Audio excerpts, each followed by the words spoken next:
Last Pint Productions presents the New Way podcast. The New Way contains adult content, including two men trying to out-hipster one another over their love of emo rock music. Brace yourselves, Dashboard Confessional is coming to collect your tears. Listener discretion is advised. I ask you now to pronounce judgment on those accused. You have heard the evidence. The decision of the council will now be heard. Guilty. Guilty. Guilty. Guilty. Everybody wants to be naked and famous. Everybody wants to be just like me. I'm naked. Will you help teach me about this? What is it? A new way? Hello and welcome once again to the New Way podcast, where we break down pop culture so you don't have to. I am your host, Matt Shank, joined by Mr. Benjamin Scott Wilson. Oh, hello. How are you doing tonight? I'm doing fantastic, and we have sitting in for Nick, one of our longtime fans and callers-ins and guests on the show, Mr. Ryan Alexander Hamilton. How's it going today? I was told you wouldn't use my full name. I always use your full name. I will, and I'm also gonna. I'm gonna let you. I think we can qualify Ryan as more than fan and frequent caller. And now I think you're like a collaborator. I think he gets guest host. Yeah, I was about to say, so. what do they Guest call host. what do they call me in the TV shows? Guest starring. Guest starring. Yeah, exactly. you're like a reoccurring character on with a character. special appearance by. I'm gonna let you know. And that way you get residuals. You know. I wanted to, but then I also felt really bad that every time we bring Ryan on, I make him do an erotic reading, and he gets very upset that he can't really share any of these episodes with anyone. So I did not, for once, set up erotic readings for this week's episodes. You get to do one that you can maybe share with some friends and family, or we'll probably screw that up at some point anyway. But yeah, we probably will. Joke's on you. I'm going to do my own erotic reading. I already have a game set up for you guys to play. So. It's an erotic game, so It's we'll an do erotic well. game, right? Everything I've written down is an erotic reading. Wait, hold on. What Just porn boners everywhere. star? What porn star said this line? Ryan, Yes, Daddy. Yeah, oh, Daddy. God. Yeah. Wait, I know that one. That was Jeremy Silvera from the 1980s run that he had in the late 80s. It was a good time for him. Yeah, but yeah. I'm sorry, Joey Silvera. I almost messed up. Right, on right. that. So Messing up the guy's porn name. What is funny is I have seen and hung out with Ryan more recently than I have seen and hung out with Ben, because Ryan was the last human being I had social interaction with in person since March 13th, when we hung out in Houston, Texas. Technically, I've been at your front door. Yes, you've been few like in times. proximity to my home, but we have not actually Have you been shared at his back space. door? But yeah, Ryan and I shared food. Probably not a great idea, but we did anyway. We shared fries at Fat Boy or Fat Bow. And then we went to the greatest hot Boys and girl Boys and pin-up girl. whiskey bar. It was so amazing. Yeah. But yeah, that was the sounds last like a time it good went time. out. we actually, Matt was the first person that I responsibly canceled plans. Well, Matt responsibly canceled plans because we went out one night. We're going to go out the next. And he was like, Just not I'm feeling going to it. try and get extra flight, a sooner flight out and get out of here. So he's the first. Because it was pandemic hitting, canceled. like it was hitting, Yes. like the presidential statement had come out on Wednesday. We got together on Friday. By Saturday, like things were shutting down. Like it hadn't actively gone into a quarantine situation, but it was getting there. It was ready to, and I just thought it was funny. I was thinking about it tonight. I'm like, oh yeah, that was you're the last human being I interacted with. Which is terrible. But it was a great night. I mean, at least it was like terrible. a really... Fuck you. No, I mean, It was great. I mean, terrible that it's been 3 fucking months and I haven't seen anyone. But Offense? it was a fantastic night. It's lasted me this time. Like, that's now in my Joy Spank Bank.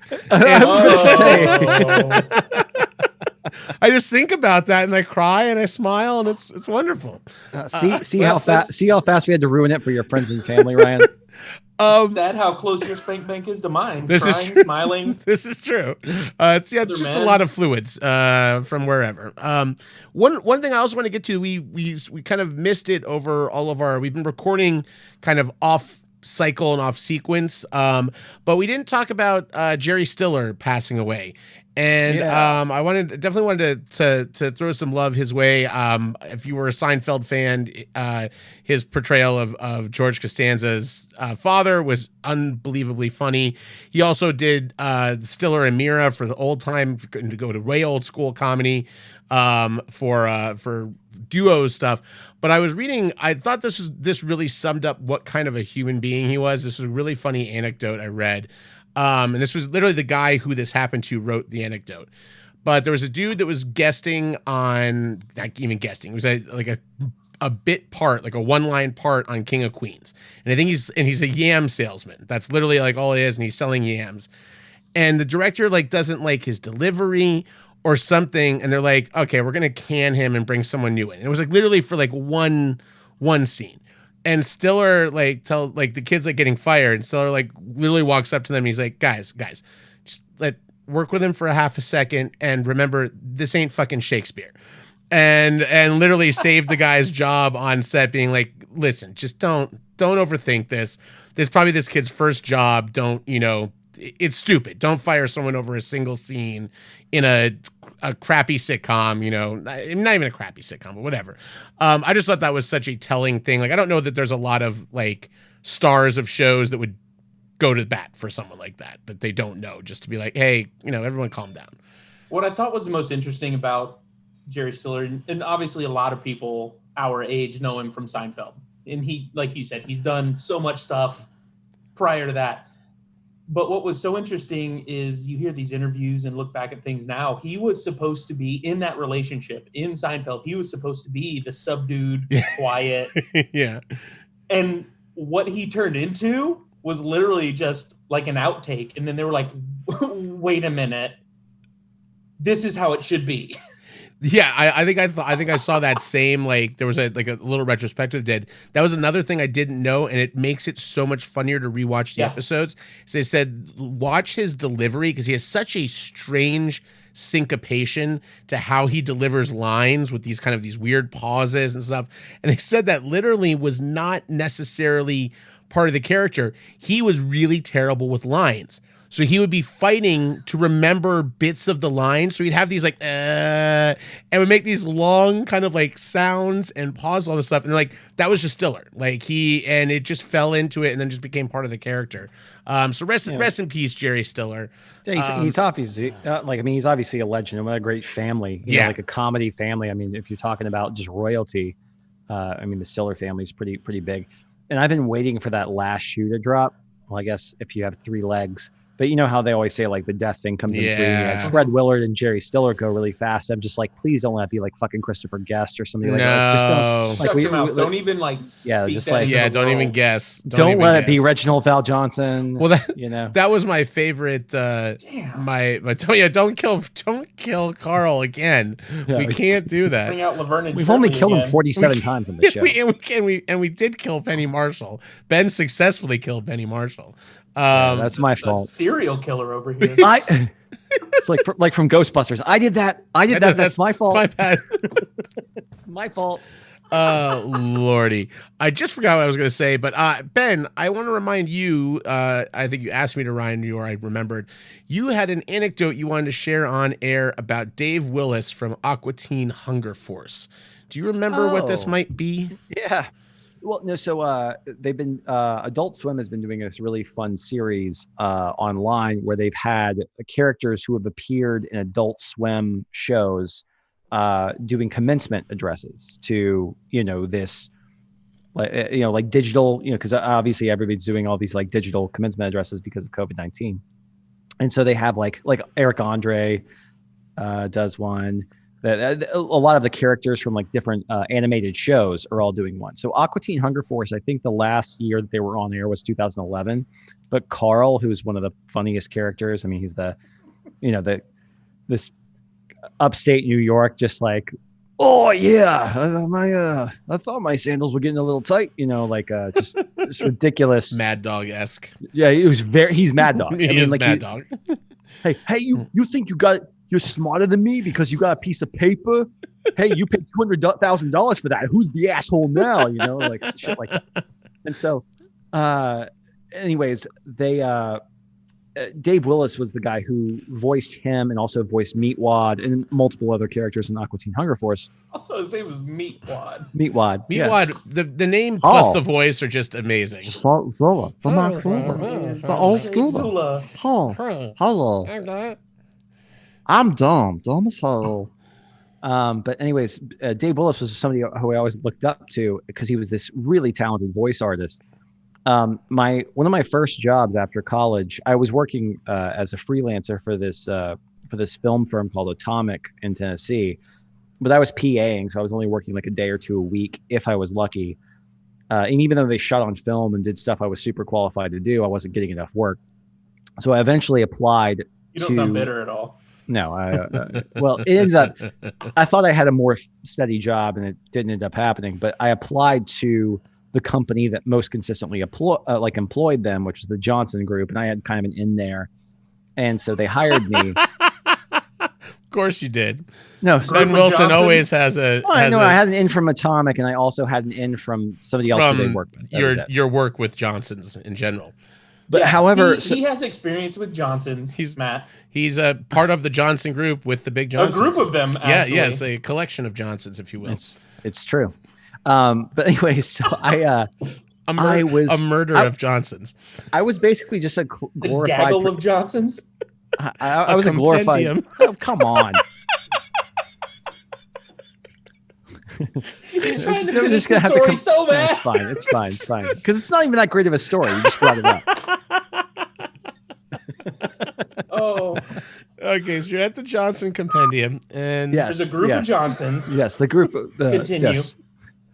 I was one of many Johnsons in the room.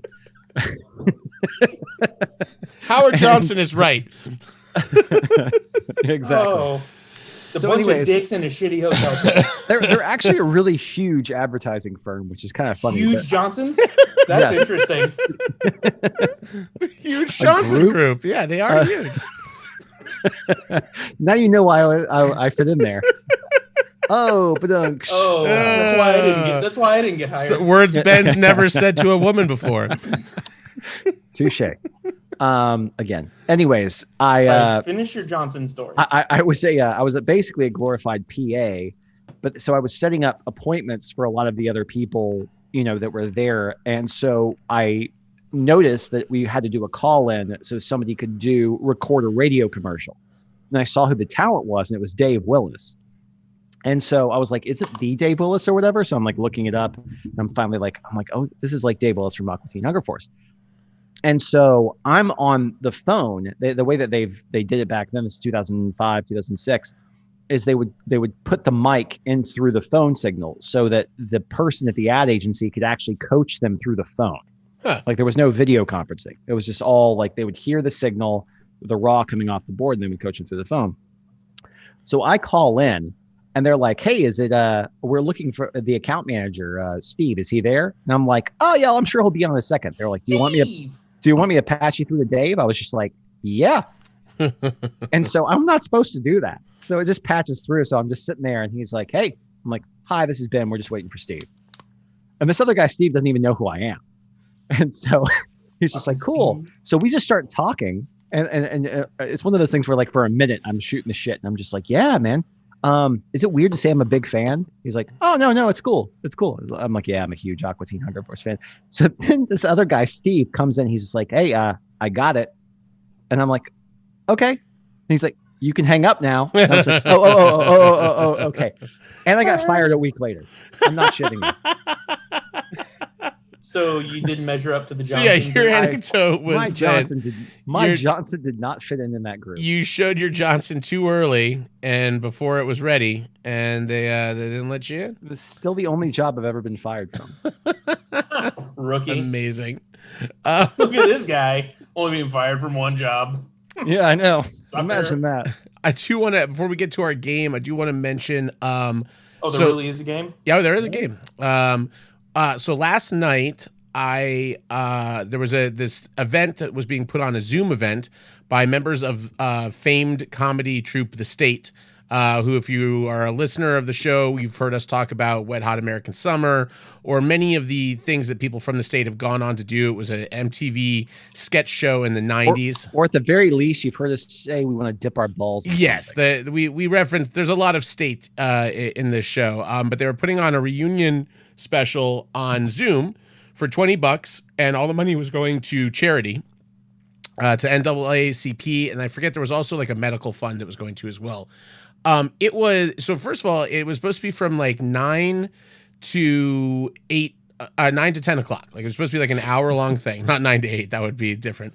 Negative time. When we're supposed to run negative 1 hours. You start in East Coast time and it finishes in Central time. It's fine. So it was supposed to go an hour. They ran over that by about another half hour. They were doing sketches. Also, they're just all kind of, some of them you could tell hang out, like Carrie Kenny and Ken Marino. They had their kids kept popping in and like waving to each other, because it's clear that their kids are friends with one another.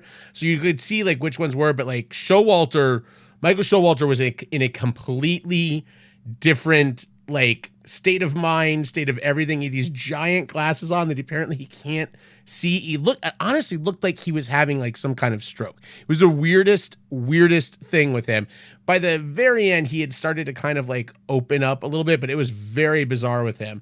But so then they did an auction, and they raised a ridiculous amount of money. Like some of their things that they auctioned off went for like $6,000. Like I couldn't believe it was just props, sketches from the show. In fact, my favorite ones were Thomas Lennon apparently used to sketch cartoons and comics about other cast members. And one of them was Kevin Allison, who's the only gay member of the troupe. And he wrote Wonders in Allison Land.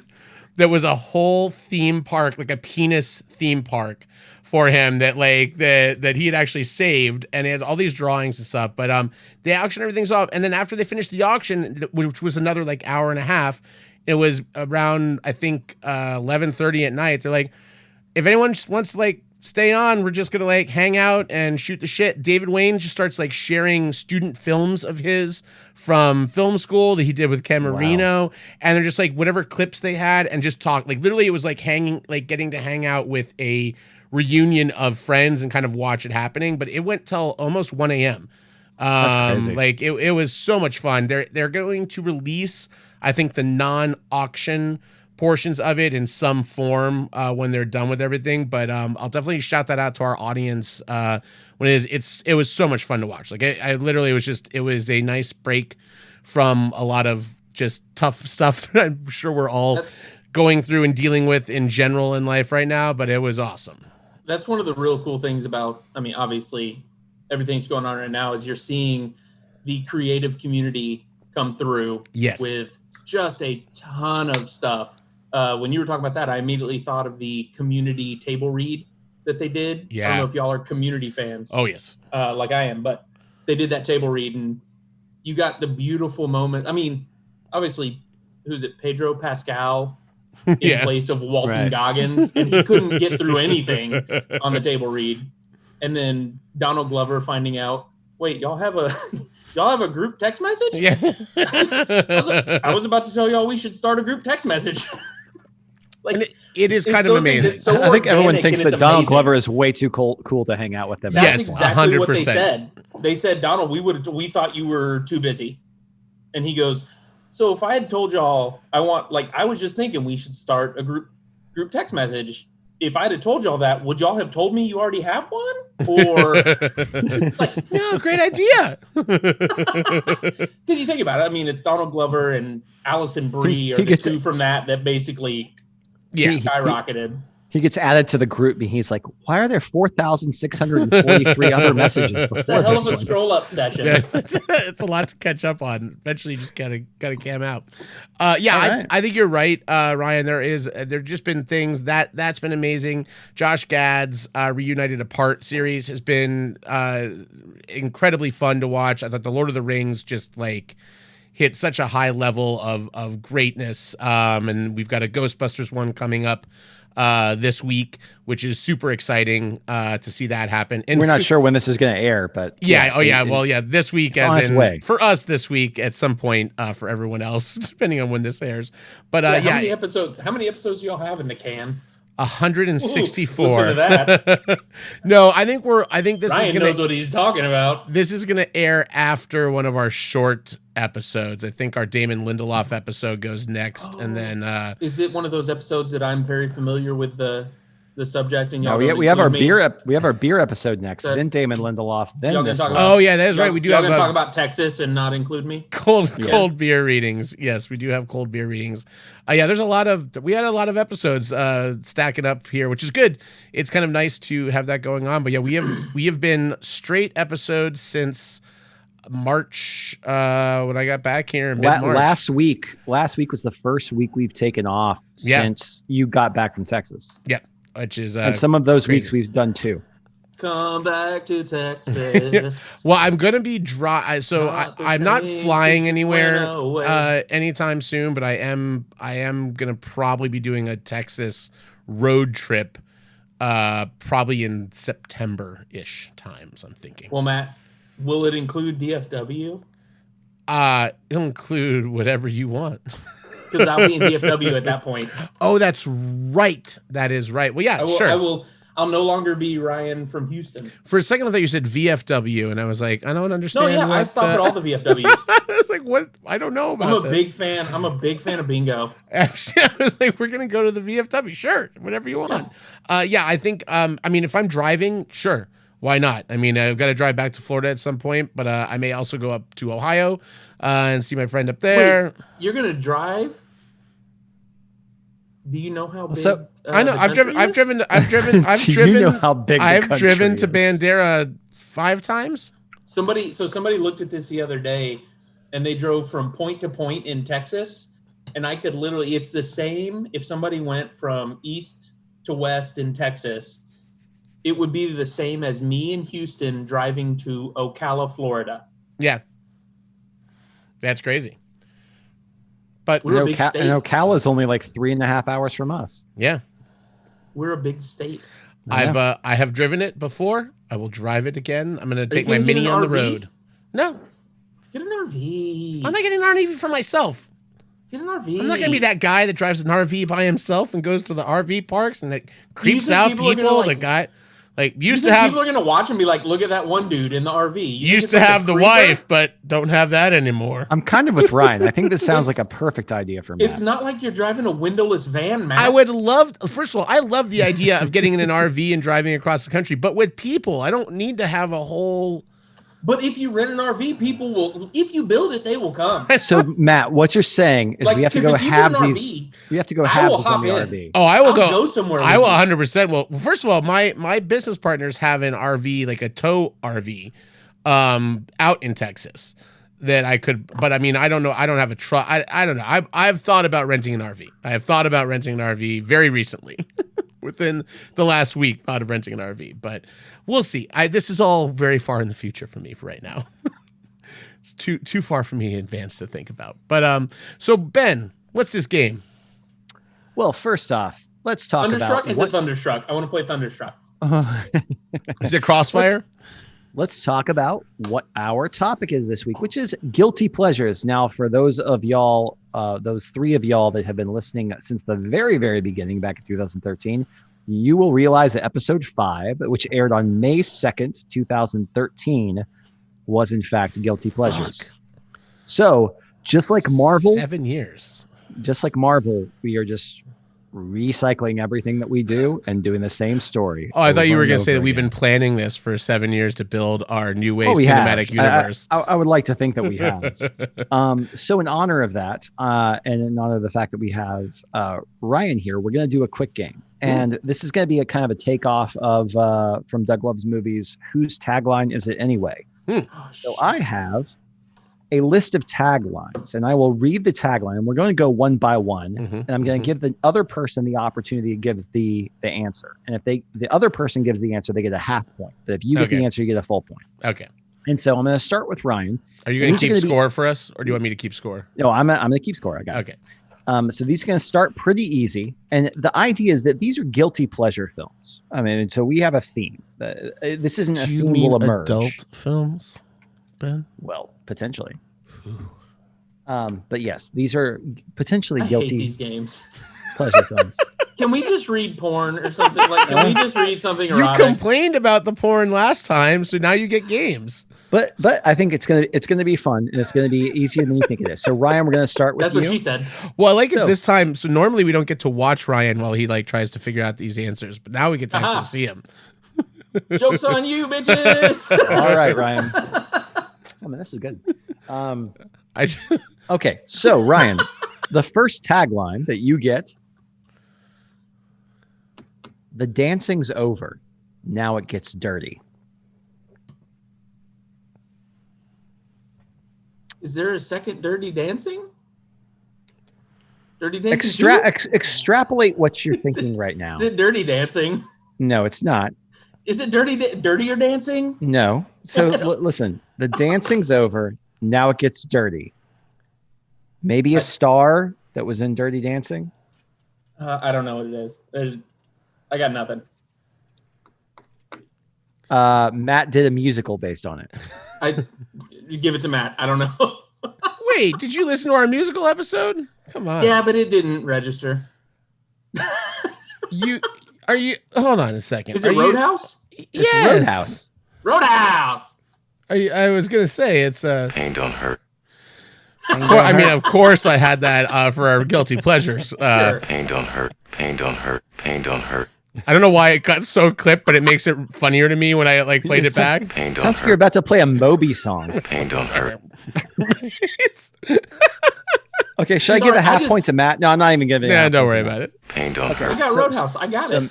so Hold Matt- on, but Okay. that didn't have anything. Like, why would Roadhouse's tagline? I'll be honest, anything about Dirty Dancing? My first guess was Dirty Dancing 2 Havana Nights, and I thought that was going to be the Interesting. That's what I thought. yeah. Okay. Like, Okay. Why would Okay. Roadhouse be like, I'll hey, make sure that the you have an Dirty easy one. Dancing, the Dirty Dancing genre really is gonna be what we get in Roadhouse. Okay. Don't worry. Don't worry. We're coming back to you, Ryan. It's I'm okay. very stressed out right now. Okay, Matt. Yes, sir. You can't scream if you can't breathe. Just remember, our theme Is is guilty guilty pleasures. pleasures. Something without the You breath. can't scream. So if it's you can't it's breathe. I assume this is a takeoff on Alien in space. No one can hear you scream. But the idea that you can't scream if you can't breathe, I assume it's a takeoff on that. Am I on the right track? No, you're nowhere Oh. close. Is it a shark movie where you're No. underwater? Oh. Give up, Is it a sex movie about autoerotic Ryan. asphyxiation? Ryan, I- okay, I your got time no is up. idea. I Ryan, got nothing. That's Anaconda. Oh. All right, Ryan. And that was for on my you. list too. That's amazing. Ryan- It's on my list too. Ryan, for you. If you miss this one, then there's going to be some problems. A full scale military invasion by foreign troops begins. Total surprise. Almost total success. Total Recall? I think I know this one. Full scale military invasion I- by troops begins. What movie do the Soviets invade America? Oh shit. War Games? Nope. But close-ish. Fuck, I don't know. Fucking close. It What is it, Matt? Red Dawn. Okay, Damn I'm going it! to finally give somebody a point. I'm giving you a half point. Pain don't hurt. Pain don't hurt. Apparently, this is all Patrick Swayze movies. Ben just went Only. down Patrick Swayze movies. Okay, Matt, ready? Yes, sir. Prepare to fight like there's no tomorrow. Whoa. That was the name. That was it. You're correct. Oh man, I couldn't even hold that one. Prepare to That's what she fight said. like there's no tomorrow. Not the day after tomorrow. This is like Independence Day. No, that is go. Do you have a guess, Ryan? No. That's Armageddon. Oh god damn it! I mean, literally, I have. Is that the one where they teach the astronauts how to drill or teach the drillers how to astronaut? Okay. Well, so we know that Matt already has a bunch of these lined up. Well, on the, in soundboard. fairness, some of these we've discussed on other It's true. episodes, so I've just got them for us to gloss That's true. over a little Okay, bit. Ryan. If Ben says this starts easy, we're real screwed, Matt. No. Well, actually, there may be some easy ones in here. Okay, Ryan, try this one. They hunted him down. They murdered his friends. Now they've taken the one thing he would kill for, his only daughter. May heaven help them. Damn it. I was going to say John Wick. I think I got this one. But guilty pleasure? I guess so, yeah. I think it qualifies as a guilty pleasure. I think you're right. We're gonna I'll give you, Ryan, I'll give you a hint. It stars Arnold. They hunted him down. They murdered his friends. Now they've taken the one thing he would kill for, his only daughter. May heaven help them. It's my favorite Arnold movie. I don't know it. Other than True Lies. Damn it. No, it's It other is than True Lies. Other than True. It is Commando. Commando. Commando. All right. So you're up to 1 point. All right. I hate this game. I'm up to 1 point. Up to 1 point. I've Matt. worked my way up to It's one. like kindergarten cop. I don't know. Okay, Matt, you ready? Yes, sir. Beneath the glassy surface, there's a world of gliding monsters. A gliding monsters. Beneath the glassy surface, there's a world of gliding monsters. Lake Placid? No. Deep You have a Blue guess? Sea? Nope. Lake Placid would have been my guess, but is it Deep Blue Sea? It's Deep Blue Sea, so Ryan gets a point. Yeah, Fuck. suck it, Matt. I gave it to you. God It was your damn second it. one. There you No, go. that was my side. Like Lake Placid would have been my first guess. When that was wrong, Deep Blue Sea's the only other Yeah. option. All right, Ryan. Gliding wrong- monsters. One wrong flight can ruin your whole day.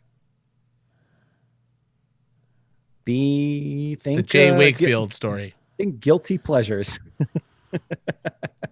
One wrong flight can ruin The your only thing I whole can think day. of is snakes on a plane. Actually, that's a really That's good a guess. great guess. I don't know. That would have been my guess, but is That's it? actually I almost feel like giving you a point just for that guess, but that's not right. An airplane? Matt, It's not Airplane. it's not The airplane. movie.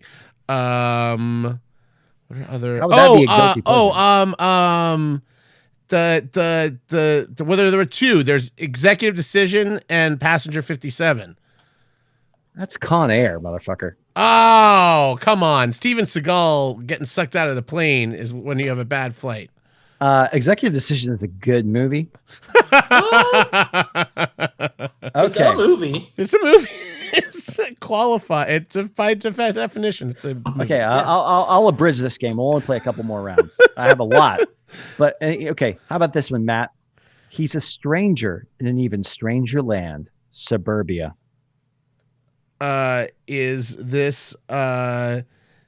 Nanny or Suburban Commando or Neither. Ryan, any guesses? Kindergarten No. Cop? Perfect No. Strangers, the movie? It's The Burbs. Fucking A, man. Fuck, that's what I was gonna guess. Guilty because pleasure. it's on my list. Yeah. Oh man, you guys should Damn really it. reference your own list here, because just think about it. I don't know the taglines of these. First of all, some of these are some of Yeah, I the don't worst either. taglines I've ever Okay. heard. Okay, well, of course, because they're always terrible. Okay, Ryan, you ready for this one? No, Okay, this is you know I'm not. okay. This is great. Fight. Oh, God. Is it Fight Club? Seriously? You just said one word, Ben. Flight, and then you tell him like he's the asshole that doesn't know that the fucking one word of okay, flight is the thing. Hold on one second. Jesus Christ. Let me deliver it in a different way. Fight. Is it Dark Knight? Because you sound like Bane. I think I have it from the hint. I don't. It's all yours, Matt. It's either Mortal Kombat or Street Fighter. It's Mortal Kombat. Okay. Seriously, Ben, just saying the word fight and then giving him shit for that is one of the No, I think it's douchiest funny. things I have watched on this show ever. Yeah, if the tagline is "Get over here," I'd have nailed it. The tagline Yeah, is sure. "It's a movie." Oh shit. Gosh, I don't know. I think I would have gotten that one though. Okay. Just a couple more. Matt, God Almighty. this ain't The no game. never-ending story. This ain't no game. It's a live action thrill ride. Oh fucking A. So I kind of guess what shitty video game adaptation this Super Mario Brothers. You got it. There we go. Fuck you. Jesus Christ. Total guess. To be one of the video game movies. Okay, Ryan, I'm gonna try giving you one last one. Good. Make me feel more stupid. Appreciate it. Matt's at 2 points. You're at 0.5 points. So No, you gave me a point. I got one right. Okay, right. You've blown up your neighbor's mom. Your 7-year-old brother has better luck with women than you do. Your girlfriend has a new boyfriend. Relax. I feel like there's a ton of information in that I should know, and I don't. It's a little difficult. It's better off dead. Matt wasn't gonna get it either. That was yeah, and that's I want my 250. that was on 350? Ben's 350? original. So our original Guilty Pleasures episode. That was $2? actually it wasn't one of mine. That was one of your brothers. No, he was not. Yeah, Chris was on that. but that podcast. wasn't his. Was that his? Yes, it was his. Oh shit! I didn't remember that. Yeah. Crazy. I just remember it was in the opening credits. Well, a couple more, and like I said, the game is over at this point. But I always liked a couple of these. Just because Game I thought they over, were funny. man. The Game over, man. the secret contest where the world's greatest warriors fight in a battle to the death. And I would have That's said, Running Man. yes, you That's got it. Bloodsport. It's Bloodsport. Yeah. Okay, Yeah. because I would have said Mortal Kombat. No, it's Bloodsport. It's Bloodsport. Okay, I should have given you the Bloodsport one. Brian becomes an honorary tie. Movies, number one, Bloodsport. All you have to do is reference your own Oh list. my god. That's pretty That's- awesome. Well, anyways, I think that's a perfect Fucking segue bring me into to the our Yamate. actual topic. Yeah. Because we're talking about guilty pleasure movies, which Yeah. everybody has. Well, and Everybody also knows they're not great. And if you want to share something that's guilty pleasure TV as well, that's okay. But I think something we haven't done on the show in a Well, we didn't while. narrow it down. I've got all sorts of genres Yeah. here. And what I like is we haven't done in a while one of these themed episodes where we kind of set like what are the things that make something a guilty pleasure. And I kind of wrote down a few things. I think there are a lot of tropes that happen in guilty pleasure movies. I think some tropes you can be watching out for. If there is a slow clap, you are probably a guilty pleasure movie. If there is a freeze frame on the last shot of your film, you're probably in a guilty pleasure movie. Not necessarily, but Only the strong. only, yeah. If there's a sprawling ensemble cast, each trying to out-ham the person that was on screen just before them, probably there. And if there's a big speech, a lot of times that'll mean you might be in those movies. But I think the biggest one is that it should be critically panned. And I think that's where this isn't necessarily a game, but I thought these were two movies we've talked about in the show before to see if you can guess which movie Roger Ebert is talking about here. The movie is an assault on the eyes, the ears, the brain, common sense, and the human desire to be entertained. No matter what they're charging to get in, it's worth more to get out. This movie reportedly used the services of 9 writers. Why did it need any? The dialogue is either shouted one-liners or romantic drivel. It's gonna blow is used so many times, I wonder if every single writer used it once and then sat back from his word processor with a contented smile on his face. Another day's work well done. Armageddon. That is Armageddon. That is correct. Yeah. And this one, we've very rarely talked about this one, but it is, I wonder if this is going to be on anyone's list. This movie doesn't scrape the bottom of the barrel. This movie isn't the bottom of the barrel. This movie isn't below the bottom of the barrel. This movie doesn't even deserve to be mentioned in the same sentence with barrels. Sounds pretty bad. It's Daddy, Donkey would you Kong? like some sausages, Daddy? Freddie got fingered. Freddie got fingered. Daddy, would you like some sausage? So yeah, I think, and the last part I think for a guilty pleasure is that you feel embarrassed sometimes maybe to admit this is something you really like and you think is great, and you might have to even try to argue the greatness of this thing that you really like. Well, So I had this conversation with Kristen. Like it was tough for me to find guilty pleasures because I have no shame. So like it's all pleasure with you, right? Yeah, I had to go. Just all pleasure all the time. Legitimately, I had to go like, I had to find kind of the other 2 points you were talking about because I'm not concerned about anybody's opinions about these things that I love because I have no shame. Like I'm not embarrassed about it. So I'm like, okay, I need some descriptions on what a guilty pleasure is because if you don't like what I like, you suck. I don't care. So and here's the thing: when you're not shameful of it, like you struggle. I'm sure we're all approaching it from a different kind of lens or a different perspective because the way that I look at a guilty pleasure is something that I objectively should completely hate and dislike. Okay. It's either just whether it's I wouldn't even say morally reprehensible, but if it's poorly made, it's poorly acted, it's poorly written, it's poorly constructed, and yet for some reason I still love the movie, that's what I consider a guilty pleasure. So I had to kind of look at it from this is going to sound bad.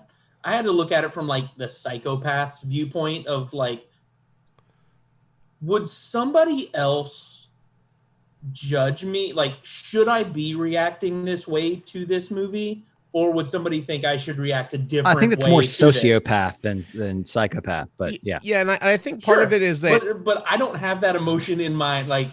Well, you're also like concerned. You're also a film geek, and I think that's the interesting thing also with kind of how these conversations happen for a group like us versus maybe a group that's not as like deep dive into movies, is that there's sort of there's this idea that we should be pretentious, we should be watching, films that matter, that are important, or whatever. Especially, Ben went to film school, but I'm sure there are movies on his list that he would be maybe embarrassed to put his name on, as far as like, I directed this, like I put this together and I did this, and it, and I think that makes it a little bit different and we'll try not to get into any pretentious territory, but I mean, I think there's, I kind of broke down some things where you could like, cause it's hard to tell sometimes with movies. So I think Armageddon is definitely a guilty pleasure movie, but I wouldn't necessarily call something like Starship Troopers, which is another space thing, I wouldn't call that a guilty pleasure, because I think Starship Troopers is a better made film.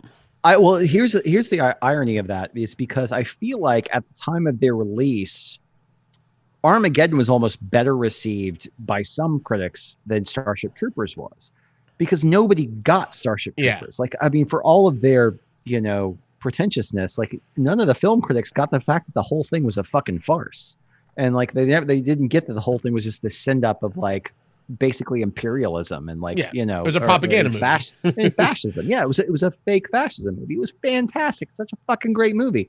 Now you look back on Starship Troopers and all these critics are basically like doing a double take and just being like, no, this was a fantastic comment on the way that the politics were, and blah blah blah.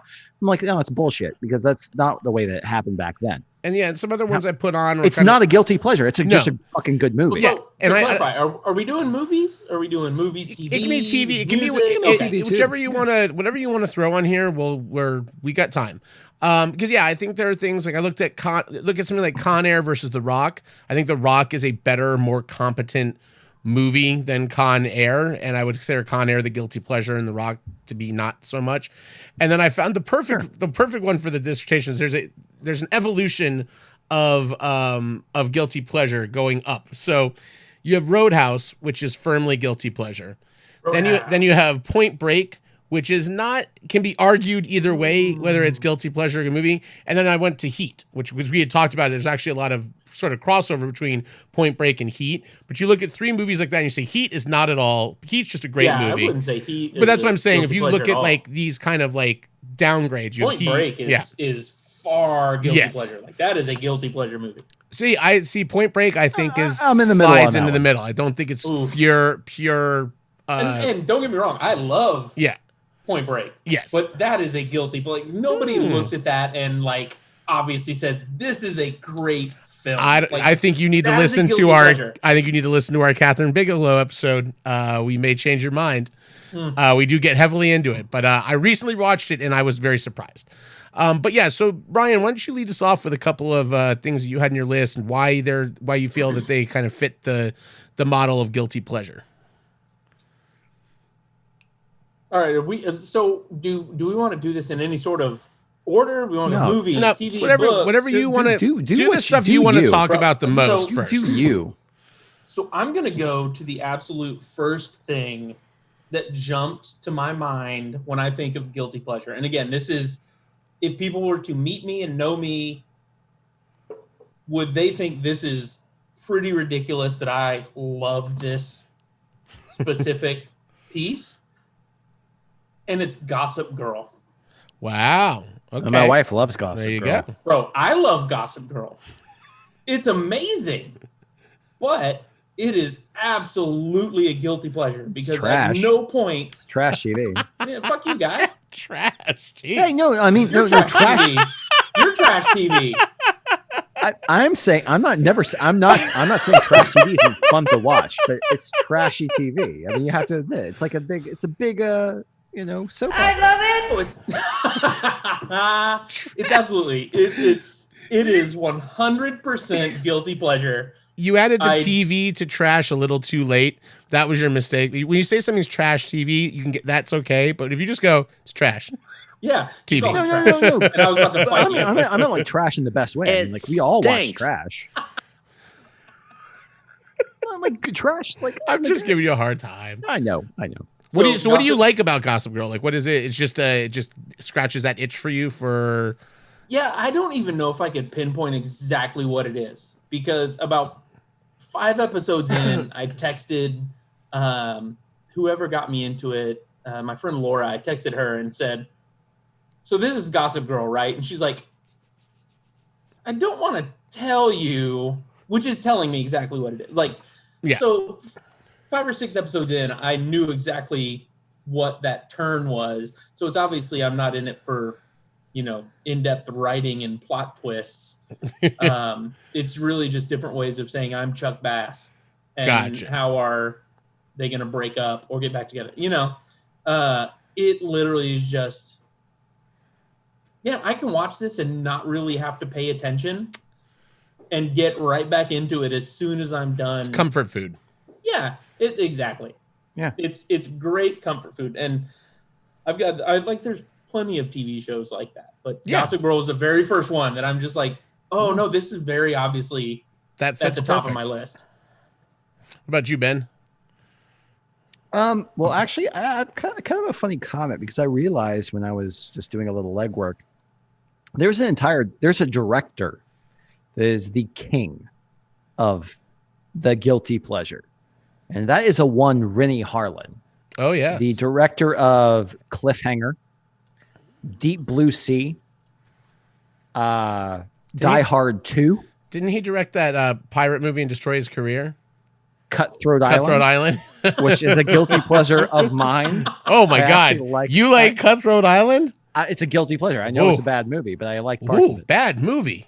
It I would say it the killed only a movie, guy's career who made bad movie. Like this career was bad movies. Are like this is too much. well, That's how bad it is. Right after Cutthroat Island, Rennie Harlan did make The Long Kiss Goodnight, Which is a his good best movie. Which is It's a actually his best- good movie. Yeah, it's actually a good movie. Which is I'm not going to bring that up on this list, but there was one like crowning achievement which came out in 2006, which is a film called The Covenant, Oh yeah. which is a terrible teen witch So movie. So bad. So bad. You have It, like, discussed it- the Covenant. it We have pre- discussed Oh, the Covenant I've on discussed this the Covenant show. before. We have I've discussed the the Covenant before. Like It starts- it got into that time frame where it should have been popular, but just completely shit. it just completely missed the mark. Yeah, it starred a young Taylor Kitsch or whatever his name was. He was Doesn't one of have the those- Winter Forever, Soldier in man. it? Isn't the Winter Soldier? Yeah, it is. Yeah, so Sebastian Stan, aka Winter Soldier, Bucky, whatever you want to say. Kristen would be Um, real upset if you messed up Taylor Kitsch's name, though. Yeah, Oh, of she, course. he is she loves her really- some Taylor Kitsch. Really? Oh, he's He a is handsome gentleman. very terrible. I mean, but he's handsome. She's not worried about his acting skills. okay. That's fine. But Sebastian Stan, who went on, like, of all the people in that movie I'd think could go on to great careers, he is not the one I would have picked because he is way over the top and ridiculous in that movie. But he's a villain in the movie. And it's this teen witch, like, male witch movies where they're like these, and they call themselves witches. They don't call themselves like, mages or sorcerers Warlocks. or anything like that. Or warlocks. Fuck your Yeah, man. they call Come on, themselves witches. guy. He said it's But- male witches. Yeah, that's what they He call said it's themselves not witches. female witches. My bad. But yeah, the whole thing is it's this ridiculous movie about how, when they turn 18, they have to ascend and they get all these powers and stuff like that. And it ends like the Sounds like my finale. testicles. The finale of the movie is basically the main character, and I don't even know who the actor is who plays him, and Sebastian Stan throwing like globs of like magic goo at one another in a barn. And there's no reason I should ever like that movie. But for some reason, when I first rented it back in like 2006, I watched it 3 times. And I was just like, I don't know what it was that was attracting me to the movie besides the abs. I mean, the abs that was attractive. The lead guy in that played Warren Peace in Sky High. Yes, that's that guy. But that was actually before. That was before the Covenant. It was, yeah. That's what got him the Covenant. And then the Covenant broke him forever for all things good and holy. Yeah, but anyways, that I was gonna say that's like an ultimate guilty pleasure. But yeah, Rennie Harlan, just Deep Blue Sea. I mean, like, look at his entire filmography. I mean, like, everything is just like, it's all of these movies that are just guilty pleasures. Yeah, and yeah, it's pretty incredible that he basically based his career around the model of just being like, oh, you're not going to care about that. You're not going to care that this doesn't make sense or that this is shot poorly because yeah. muscles. Context, yeah. Who needs it? What about you, man? Yeah, I mean, I try to. So I want to make sure I didn't go over because I've talked at length about my love of Adventures in Babysitting and Con Air and how I can defend neither of those movies as being good films, but I love. You don't have to defend Adventures them. in Babysitting. Adventures in Babysitting is a rough movie, but I that's I a love classic. it. But That's I went one with is a little bit more recent. We talked about a little bit on the show, but I definitely felt this was a guilty pleasure for me, and that was the movie Venom that came out very recently. And Venom is not a good movie. Is decidedly a bad movie. I still haven't seen it. I found myself laughing and enjoying Eddie Brock and the Venom character just riffing with each other immensely, like to the point where it'll show up on cable and I'll like actually sit and watch and wait for the scene. Like, I don't care about the action scenes so much. I don't really care about any of their stuff.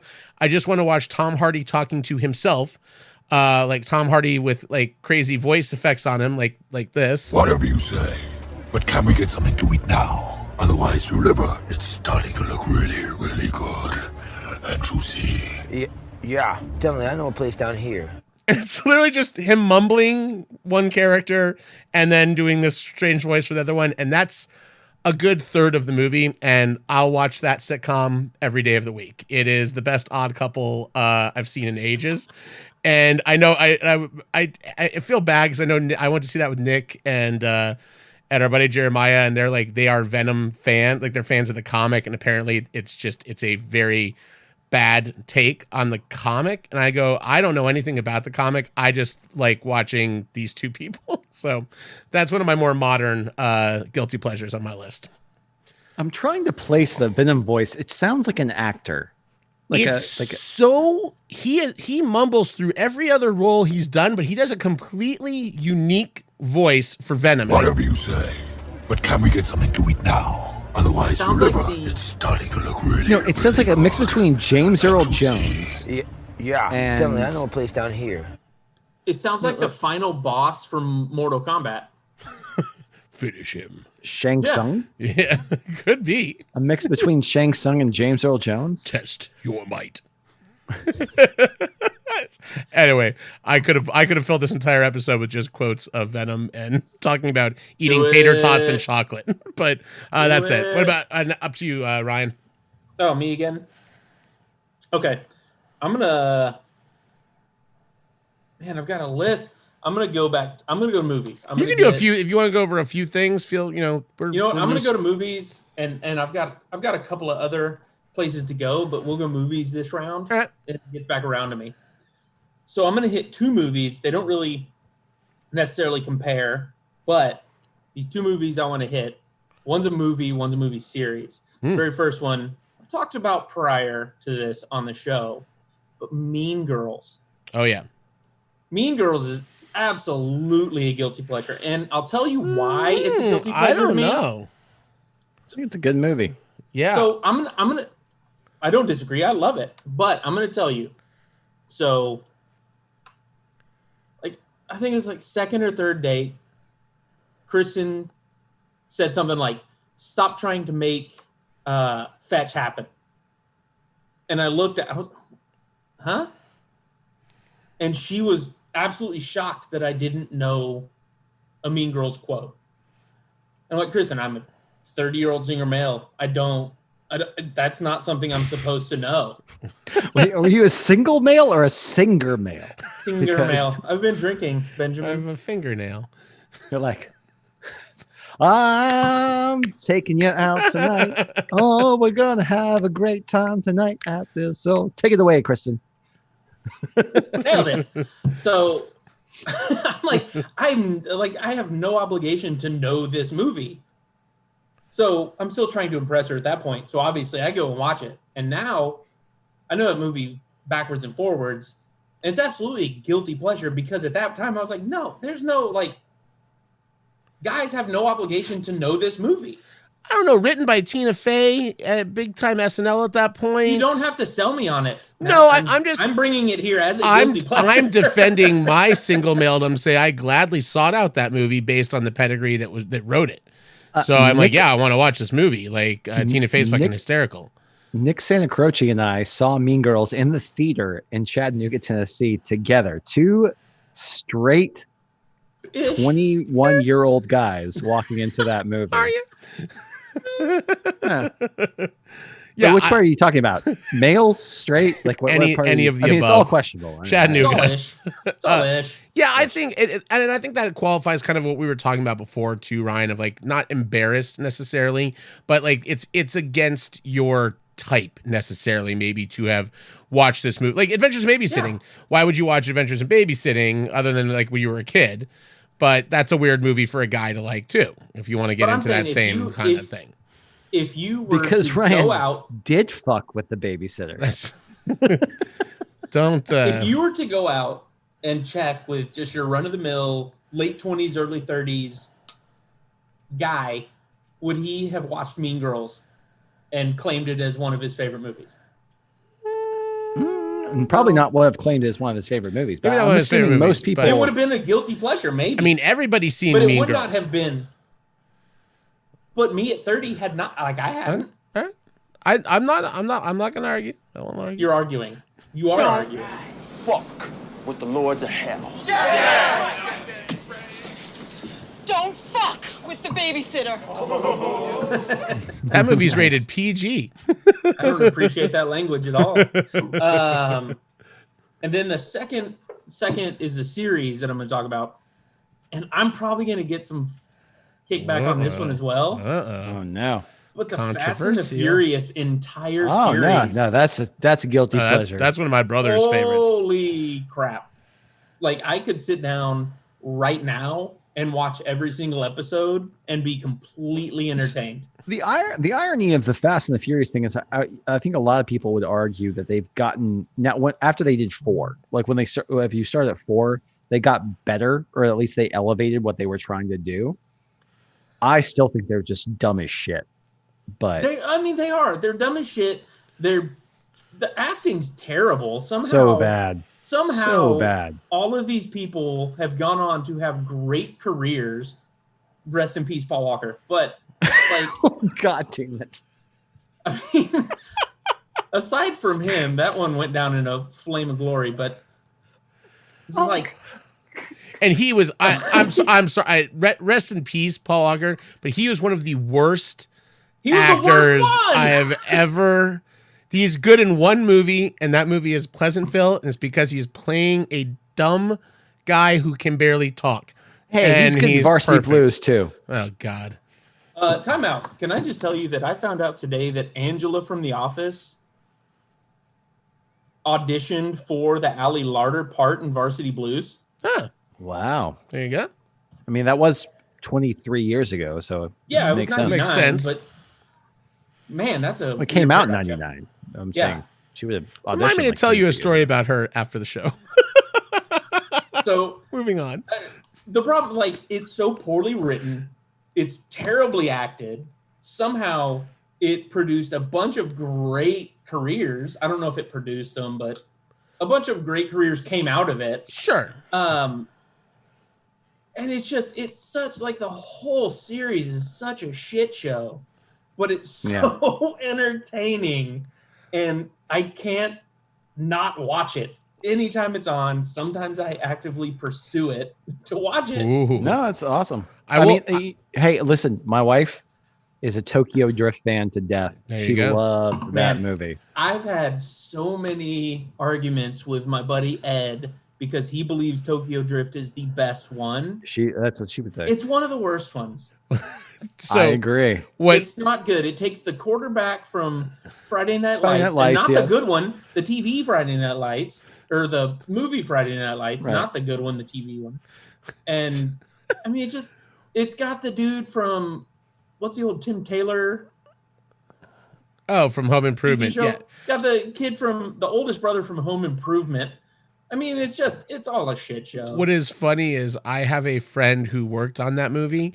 They were working on that. It was directed by Justin Lin, Yeah, who has Les- gone on to have a huge Yeah, career. actually become a really good director. Justin It's got Lin's Lil probably Bow one of the Wow. most How is it influential not directors in successful? Hollywood. Yeah.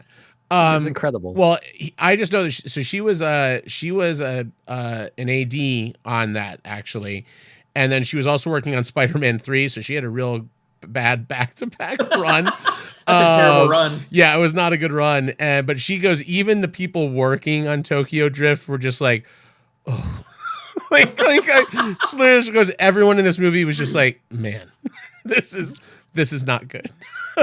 They all thought, and they were pretty sure everyone on it was also pretty sure that was the end I'm of gonna their tell you. careers. Like, so like, I'm oh, gonna we're gonna tell kill you. a franchise that barely started, and they kind of did. The greatest thing that came out of Tokyo Drift, Han, don't steal. Fuck you for stealing my thunder, Matt. I haven't even seen the movie. I set that bit up. I set it up, and you stole it from me. That's what I do. You son of a bitch. I know. You set him up, he Dylan. knocks him down. God, I hate you so much. I'm going to make it up to you right now, and I'm going to give you the greatest recommendation that anyone can ever get. So I have seen decidedly one Fast and Furious movie from beginning to end. I saw it in the theater with my brother because it was his birthday, and it wasn't even his birthday. He wanted someone to go with him, and I really despised the movies, but I agreed. And we went to the D-box seating, the moving, vibrating crazy chair seats. It's where you sit on Sounds a like a dick. good time. Yeah, it just Oh, yeah. fucks you the whole The old- movie. The It is- D-box. well- the old dick box. So it's cool. It is the dick box. It is when they're punching, like when they're fighting, you feel it in the back of your chair, like do do do do do do do, and it's synced to like everything that's happening. Every time they do a helicopter shot, which let me tell you, in the Fast and Furious movies, not a fucking second. They don't waste a second missing a good establishing floaty helicopter shot, especially in the fourth one where they're in Brazil and it's the Christ statue, which you see like Yes. 50 times in the movie. So you feel like you're floating around. And then when they're Hey, driving, man, I've been there. it's like you're like it moves your seat like you're driving with them and it goes like back and forwards. The movie was awful, just terrible. One of the worst things I've ever seen. But those was great. seats You're wrong. combined with that movie was fucking fun as shit. It was like being on a ride. It was amazing. All right, Benny. Ryan says you're wrong. I'm Ergo, you Go, are wrong. I'm wrong. It's a great movie. I believe you called them dog shit. No, they're bring up- fantastic. I'm going to bring up another director who is actually much different than Rennie Harlan. Has not just directed one good movie, but many good movies, and that's Ah. John Carpenter. John Carpenter is one of those guys that has made some classic films. I mean, obviously, we've talked about The Thing and Big Trouble in Little China. I mean, shit, I made a Warren Zevon musical. And I Out of the almost ladder. made I could have made a musical out of The Thing. I mean, shit, Halloween, Starman. I mean, like all of these movies that I really love. However, John Carpenter also has the propensity to make very bad movies. Let's think about Ghosts of Mars. Let's think about, Vampires, starring James Woods. Oh yeah. John Carpenter's Vampires. I saw that movie in the theater for some reason. Oh, me too. I saw it in the theater too. I was Don't on know a why. crew trip. I still remember it. But there are a couple in specifically that I want to mention. One is the remake of Village of the Damned, which is the original Village of the Damned is like one of my favorite movies, like a 50s movie, where it's the whole idea is that an entire town, like all the people in one specific town pass out for like half a day. They all wake up and then all the women are pregnant and they all give birth at the same time. And they're all these blonde-haired babies, and they're basically it's an alien invasion, essentially, is what it is. These kids are aliens. They're going to propagate. They're going to, take over the world. And John Carpenter did this completely unnecessary remake, starring Christopher Reeve. It was Christopher Reeve's last movie before he had his accident, his equestrian accident. But yeah, it was a terrible movie. But every time I could potentially watch it, I was like, I'm going to watch this whole thing all the way through. Same thing with Escape from LA. Escape from LA is a terrible movie. It's basically just a rehash of Escape from New York. And I don't know, you don't even love Escape from New York. No, I do not. But I love Escape from New York. I think Escape from New York is one of the coolest science fiction movies of all time. Escape from LA takes the entire formula, recycles it, and then turns the entire thing as like a mockery of pop culture. But it does it knowingly, like sort of in the way that Starship Troopers does, but it still thinks it's badass. Like it still tries to be badass, and it just doesn't work. But yet I'm watching this movie where Peter Fonda and fucking Kurt Russell are surfing a tsunami down like Sunset Boulevard, and he jumps out off of his surfboard and lands in Steve Buscemi's car, and then they get into a fight. I mean, I'm just like, what the Which fuck was is a this shot shit? in the trailer, because I always remember that It's so shot. And I think ridiculous. it's the cover maybe of the box too, because I always remember that. Yeah. I dumb. think I was almost waiting for that moment in Escape from New York, because I didn't know like that was from the sequel and not the It's so original. bad. But yeah, wow. I mean, bad CGI. But the thing is that there as many bad moments as there are also lots of really funny moments. Bruce Campbell playing like a plastic surgeon who is like obsessed with like repossessing dead bodies and putting like parts of dead bodies onto living people, and his whole like little cameo is fucking hysterical. I mean, it's all supposed to be a commentary on like culture in LA, is what the movie is supposed to be. It doesn't do it because it doesn't commit to being full on like, it could be full on camp, or it could be full on like trying to be a real action movie. It just falls somewhere in the middle and ends up sucking. But however, every time like I watch that movie, I guarantee you I've seen that movie 40 times. Wow.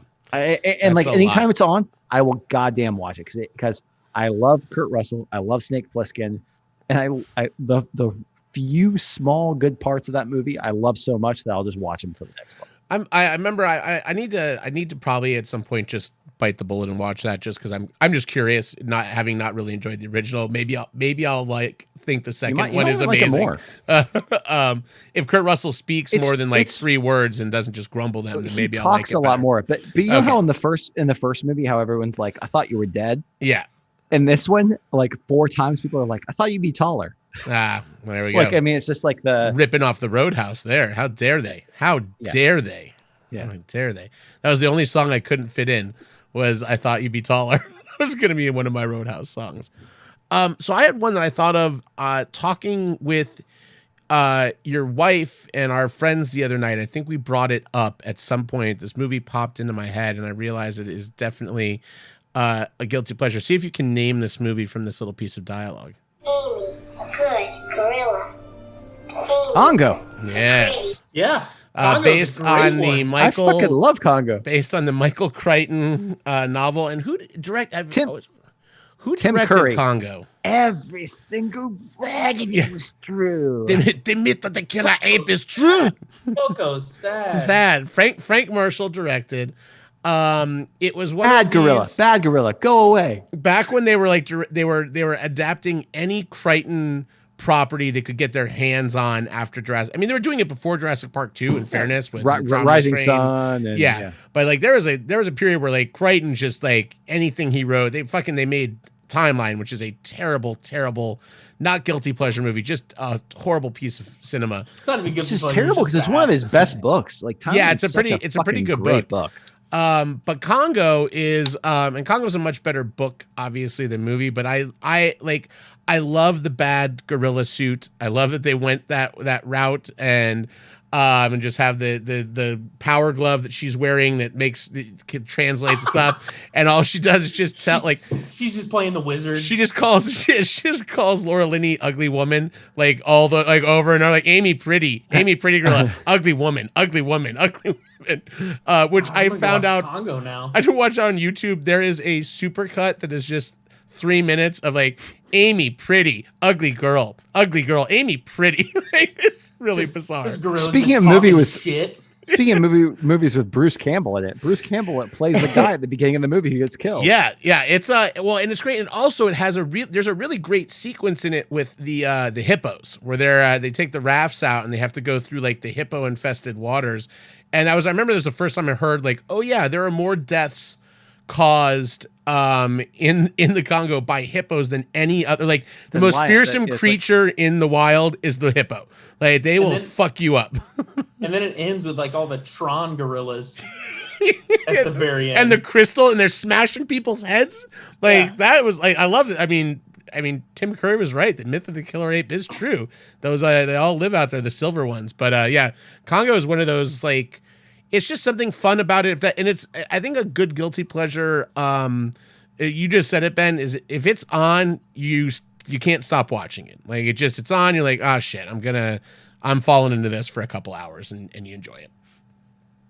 Yeah, well, I mean, there are so many fun parts of Congo though. Like especially like Delroy Lindo in that movie where it's just like, why are you eating my sesame cake? Stop eating my sesame cake. What you doing here, you piece of shit? You know, like, I mean, there are tons of great lines in that movie. Well, yeah, like Ernie Hudson, like, yeah. Full moon, every every monkey in the jungle thinks he's Elvis Presley. You know, like, I mean, just so many. All of them singing. It's the only time I've ever liked California Dreamin'. When they're singing to get her to go to sleep and taking the rafts out, and everyone starts in like the harmony and like the full round of it. It's a fun movie. I mean, it was directed by Frank Marshall. Is that what you said?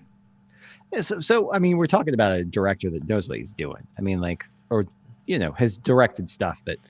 Yeah, it's one of those. The acting is, everybody in it knows what movie they're in. They're way over the top. They're way ridiculous. It's silly. If you really want to look at it as far as like, is this a good movie? Probably not a good movie. No, probably not a good adaptation. Movie. But it's a super fun flick. Yeah, I'll watch it. Yep. Anytime. All right, Ryan. Again this week. Anything else you got? Yeah, I'm gonna pivot. So I've got a couple of more, but I'm gonna pivot to one genre here, and I'm gonna go with music. All right. So I've got two different points that are just complete guilty pleasures for me. One, I think Ben's gonna love. Yeah. Yeah. Sorry. It's not corn. I'm just joking. It's not new metal. I'm gonna pull up whatever. I'm gonna pull up whatever it is. So we're gonna play this. Not far off. But I have an absolute, and this was tough because I don't think it's a guilty pleasure for the time frame that I fell in love with it. It's a guilty pleasure that I still love it now. Sure. And it's early 2000s pop punk, emo, like any of those, like the Fall Out Boy, Dashboard Confessional, Yellow Card, any of those, I am still 100% here for it. I was actually texting back and forth with a buddy of mine. He sent me. If you give me the name of it real quick, I can download it and we can play a little bit of it while we discuss, if you'd like.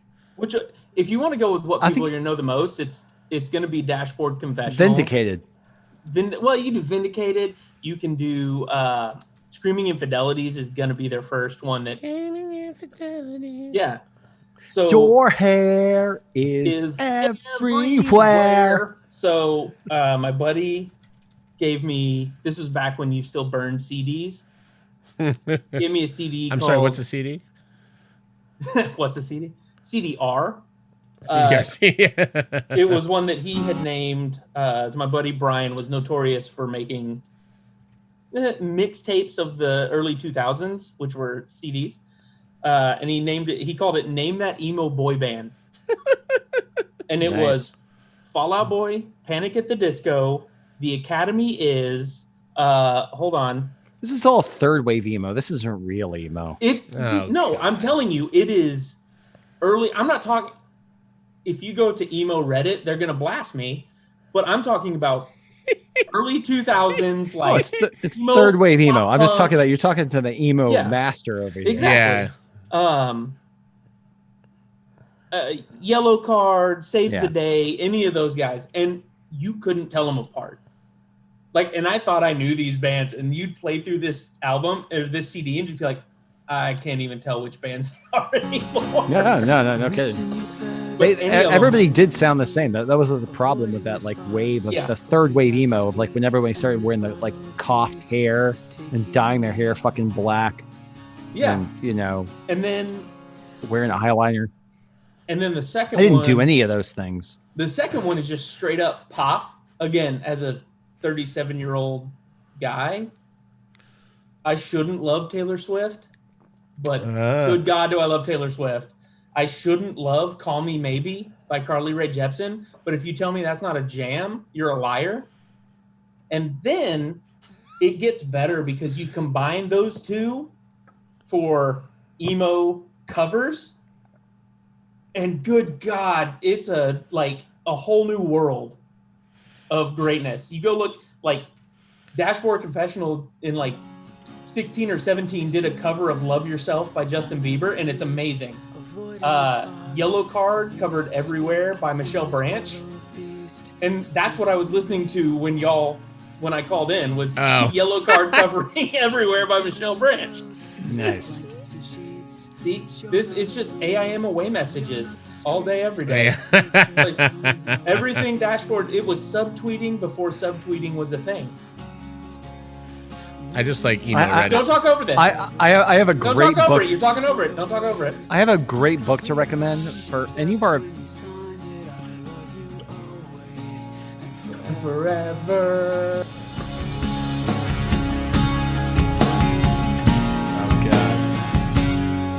See, here's the thing. There's nothing wrong with original Dashboard.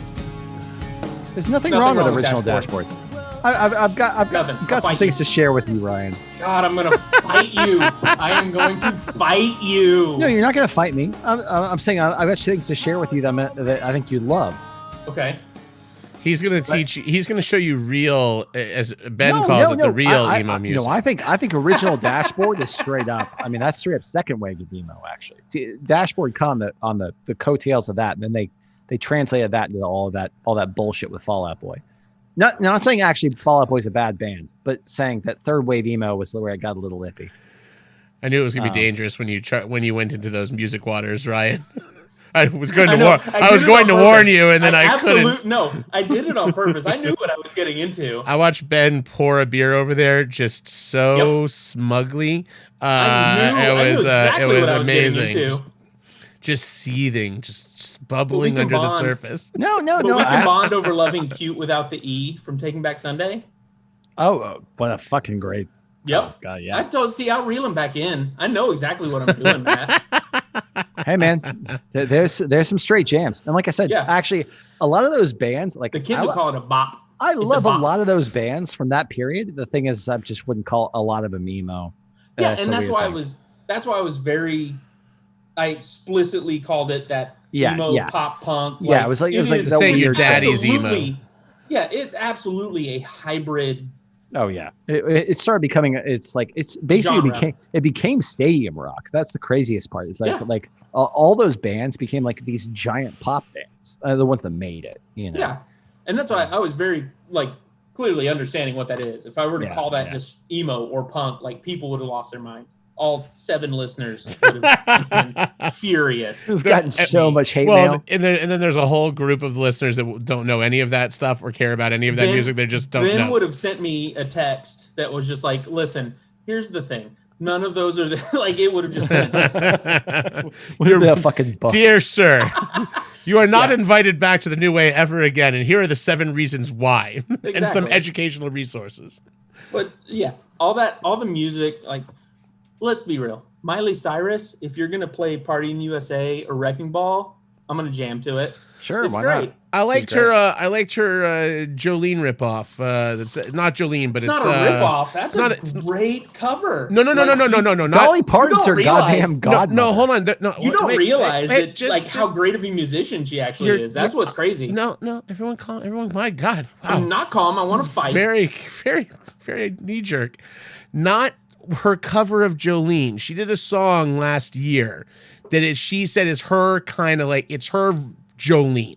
Like it's and it was a song. It's sort of a knockoff of it, and I forget the name of it. She did an SNL, but it's really good. It's a really fucking good song for a Jolene knockoff. It's a great fucking song.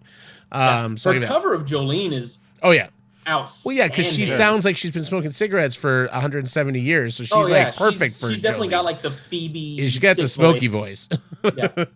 Yeah. Benny, what do you got? Anything else on your list there? Sure. I'll bring up one last thing. And we've done a pretty good job about covering the gamut here, but I would say that probably my biggest, and we've talked about the show before, so I'm not going to dwell on it for too long, but I would say probably my biggest guilty pleasure movie that's come out in the past 20 years is Southland Tales, directed by Richard Kelly, which is Richard Kelly directed Donnie Darko, which is a favorite of us and many other people. But Southland Tales, I mean, just think of a movie that stars The Rock, Justin Timberlake, Sean William Scott, John Lovitz, well, Sarah Michelle Gellar, Terry O'Sherry, right? Sherry O'Terry, yeah. Christopher Lambert has Terry O'Sherry. Terrio. Yeah, Lambert. Oh, hello, Terrio. Is Jim Brewer in that too? I know there's a bunch of SNL people in it. Yeah, I mean it's I think that oh man, it's the weirdest fucking cast I think I've ever. Janine Garofalo. Curtis Booger Armstrong. Nora Dunn. Nora Dunn's in it? Oh, Nora Dunn. His nickname is Booger? Booger from Revenge of the Nerds. They call him Curtis Booger Armstrong because people don't know who Curtis Armstrong is. Curtis Booger Armstrong. Just call him Isn't like John LaRoquette? Yeah, I mean, Mandy Moore. There's a huge Amy Poehler. Amy Poehler's in it. Yeah, it's Wallace Shawn, Kevin Smith. This is now added to my list of things to watch. Oh, sir, you are gonna. It is long, right? It's like a 2.5 hour. It's a fucked up movie. It is sold until now. It is a train wreck. It's a train wreck. Anything you've ever seen. But it's so fun. It's such a fun train wreck. I love watching these. Like, I mean, for those that haven't seen Southland Tales, you can't even explain the movie. I mean, the idea is it's sometime in the distant future or near distant future or whatever, but The Rock plays like a movie star that has his mind erased and then becomes like because he was like he was like right into right-wing politics. It defies any kind of rational explanation for anything. But Sarah Michelle Gellar plays a porn star that's like become a social media star that was like way ahead of its time now. Yeah, I'm interested. Like 16 or 17 years later, and it's like the Sarah Michelle Gellar character is actually like something that's super relevant now. Like it's super predictive of a lot of future things, which is crazy. But do you know what insane? Do you know what the cumulative gross of that movie is? Like $1.2 million or something like that. No, it's way worse than I thought. $75,000. The budget was estimated at $17 million, Its U.S. gross was $275,000. Its worldwide gross was $374,000. So it only lost about. I'm sure it made a lot on video. I hope it made something somewhere. It's about to make 15 more cents on my stream. I mean, exactly. Richard Kelly has made movies since then, so I would think that at least Well, yeah, because he owes somebody money. It's indentured servitude. He hasn't been paid to make a movie in years. But there's something about that movie that just draws me in. And I think it's the fact that it is such a train wreck, and that it's just like, it's all of these ideas. Because apparently his original cut of the movie is like 5 hours long, and they were just like, no, we can't do that. Hard pass. Yeah.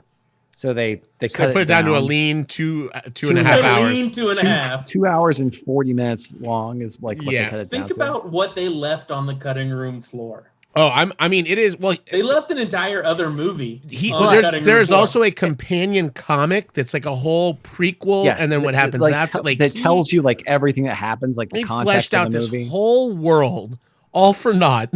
Like that's sort of the part that you get to the end of it is like all this work for no return, other than it is this thing you cannot stop watching. Like you just cannot take your eyes off it.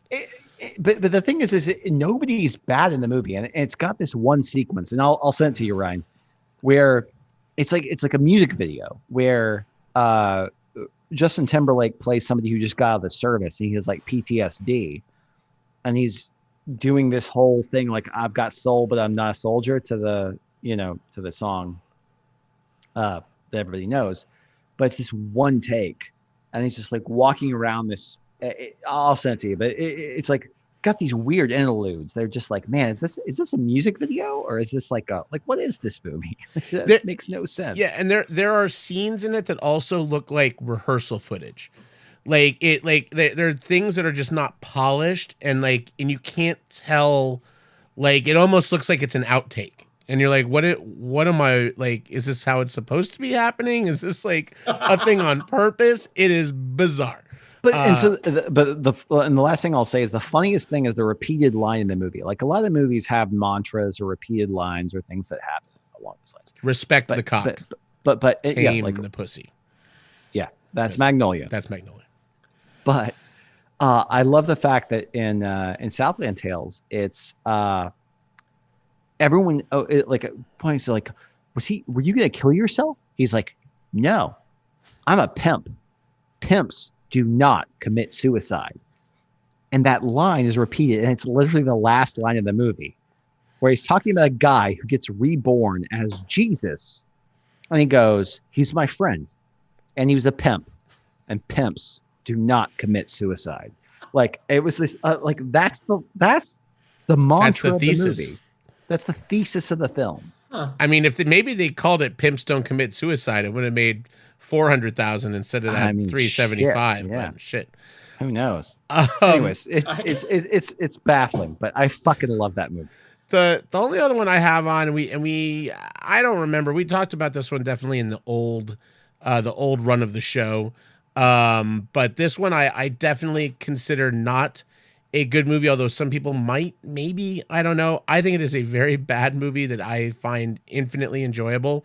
And that is The Devil's Advocate with Keanu Reeves and Al Pacino, Charlize Theron. First of all, it is without fail, including the Wick movies and Bill and Ted, my favorite Keanu Reeves performance in anything he has ever done. Better than Point Break? I love everything about Keanu in The Devil's Advocate is him trying. It's what I love about Keanu is that he's going to try so hard and commit so hard. And a lot of times it's just not going to work. And he doesn't give a fuck. And I don't know what it is. Like Johnny Utah's too Keanu-y for me to call that. That's just Keanu, right? Like it's a perfect casting. Devil's Advocate is watching him play a Southern attorney that just graduated from UF They can't even get any of the bars from you. They have to make a fake bar in Alachua, telling him the best damn trial attorney in Alachua County, which is one of my favorite lines in the whole movie. But it is a bizarre, weird movie. Al Pacino firmly went from maybe I still could have a nuanced career straight into what he has been doing now, other than Insomnia for 22 years of just screaming his lines at the top of his lungs for no apparent reason. because she's got a Great ass. I have so many names. That's his big line in Devil's Advocate that my roommate Howard used to quote all the time, except Howard had a really thick New York accent and his voice was deep. So he'd go, I have so many names. I love that movie. But it is, it's a stupid movie. It is not a particularly well-directed movie. It is all over the place on the acting front, and I love every single second of it, unabashedly. Can't argue that. Who was the girl? in that Connie movie? Nielsen, Oh, it was Connie Nielsen. who speaks Yeah. like 8 languages and spends a large portion of the movie unclothed and just hanging out, playing his sister Hot. that Pacino then tries to get them to bang in his office, which is that's what kind of movie we're dealing with Weird. here, kids. And he's like, and Kenny's like, I know she's my sister, but I'm the best damn trial attorney in Alachua County, so I gotta try. Oh, his southern accent too, almost as good as his So British. bad. It's almost as good as his British, but I bad. love it. I love it. So the only I the know only, where the bastard sleeps. the only thing I have left to add is if you I texted y'all about this. If you really want to get a good view of yourself, ask somebody that knows you real well what your guilty pleasures are, It's true. and you will find out. I so like this. I actually wrote down what Kristen sent me, Ooh, let's hear it. and so there was no context. I said, "Hey, what would you say my guilty Kristen, pleasures by the way, are?" is Ryan's lovely girlfriend. For those of you that maybe don't know, Oh Just yeah, so- yeah. It's not his sister. Just in case some of you were confused based on the Devil's Advocate stuff. It's not. We're not going that way. Yikes. Sorry. So, in no particular order, again, she was given no context of like, hey, this has to be movies, this has to be TV, music is nothing. It's just, what would you say my guilty pleasures are? So, first of all, she said Sour Patch Kids and Cherry Coke from the fountain. Wow. Which, spot on, nailed it. Yeah. I was like, those aren't guilty pleasures, those are like addictions. Pleasures. Those are pleasures. But then she said, getting pedicures. Oh. Absolutely. Again, I'm not ashamed of that, but like I feel like people might view that. Young adult novels with female protagonists like Divergent and Hunger Games. You and Greg. I was like, man, I didn't think about that, but accurate. Okay, that works. She said the musical Wicked. Oh. That is not a guilty pleasure. Oh my God. God damn it. Jesus. I'm just coming I'm out telling strong. you what Kristen told me. God, fuck you, I run wrong with Wicked. Don't He ever turned, fucking he talk turned about into, that he turned again. into Venom. Don't you Wicked talk Venom. about that again. And then the final one, she said, androgynous, and I can't even say this, androgynous-ish girls. And I said, hold on, I'm going to need some clarification on that. You're like Tilda Swinton? Like Well, Zool she said at one point or another, or Gozer? you've had a thing for Cara Delevingne, Miley Cyrus, Aubrey Plaza, and I said Natalie Portman because my rebuttal to her was, is that not like the Nick Manic Pixie Dream Girl thing? And she Ruby said, no, Rose? those are totally different. Ruby Rose, absolutely, Yeah. because also that hits on tattoos, which I'm a fan of. So a lot of these seem And to now be we're getting short-haired. But now we're getting into things that aren't guilty pleasures so much as things that I'm Google searching. Yeah, first of Which is all, weird. you brought up So- Cara. Cara, by the way. It's Cara Delevingne. So without like- Nick here, which is you're Chris- going to be in some Kristen- trouble. Kristen opens up your laptop. She's like, why are there 6 pages of photos of David Bowie? Yeah, I told her, I was like, no, this isn't a thing about Grace things I don't- Jones. This isn't a podcast about things I don't want people to know I've Google searched. It's totally different. First of all, I love.